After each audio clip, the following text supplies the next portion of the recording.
Magandang araw Pilipinas, narito po ang latest weather today forecast.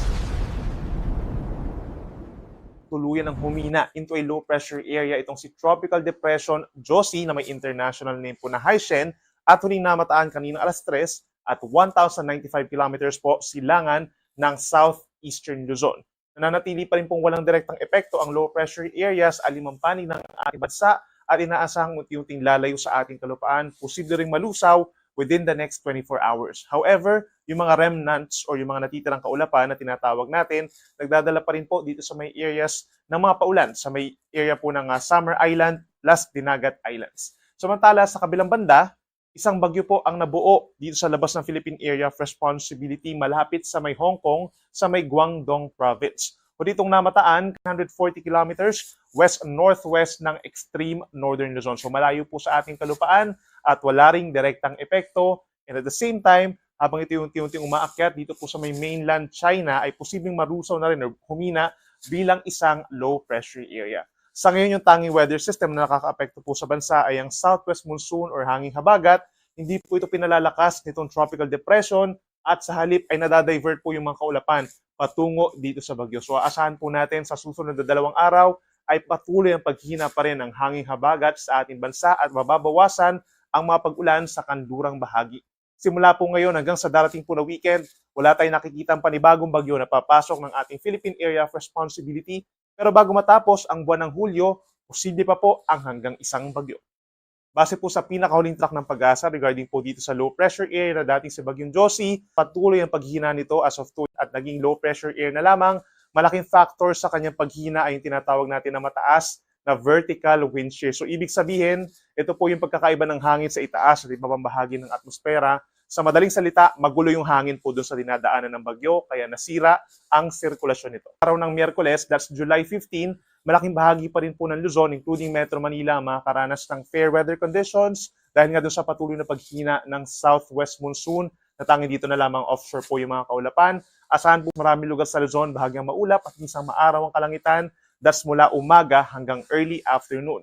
At pagsapit po ng afternoon hanggang sa gabi, posible ang mga pagkulimlim sa ibang lugar lamang po dito sa Luzon at may tsansa pa rin ng mga pulupulong mga pag-ulan o mga pagkidlat pagkulog, lalo na po dito sa may norte, sa Ilocos Region, sa mga mountainous areas ng Cordillera, sa halos buong Cagayan Valley, lalo na dito sa may mainland, pagbaba po ng Zambales, Tarlac at Nueva Ecija. Habang dito sa Metro Manila at mga nearby areas, maliit ang tsansa ng mga pag-ulan.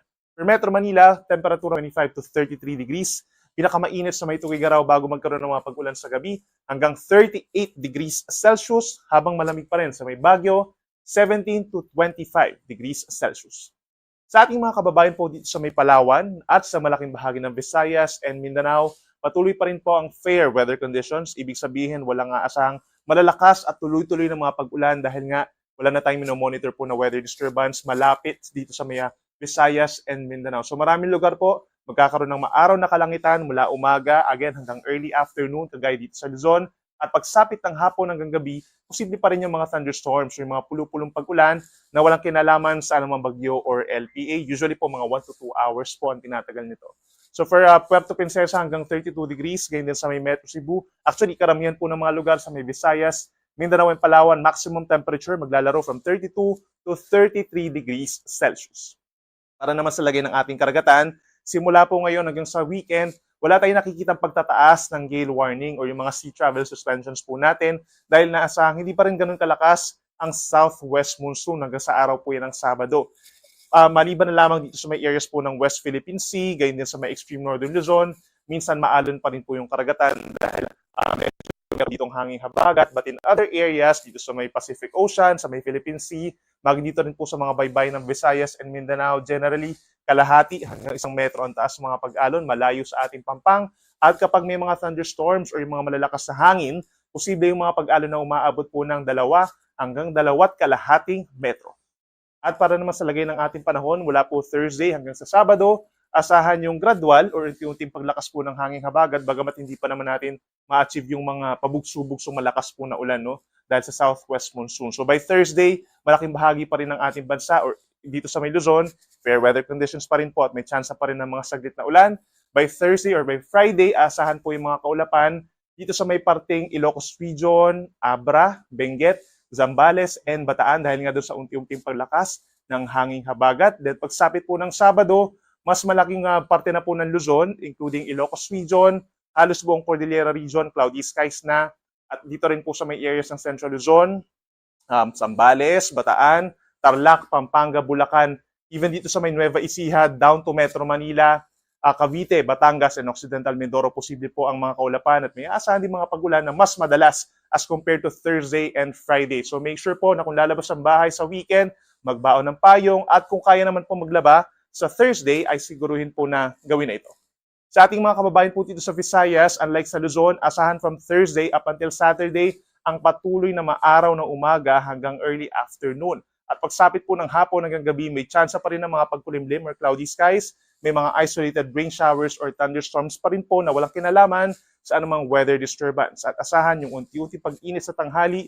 By weekend, posibleng umabot sa 33 degrees Celsius ang maximum temperature sa may Tacloban City.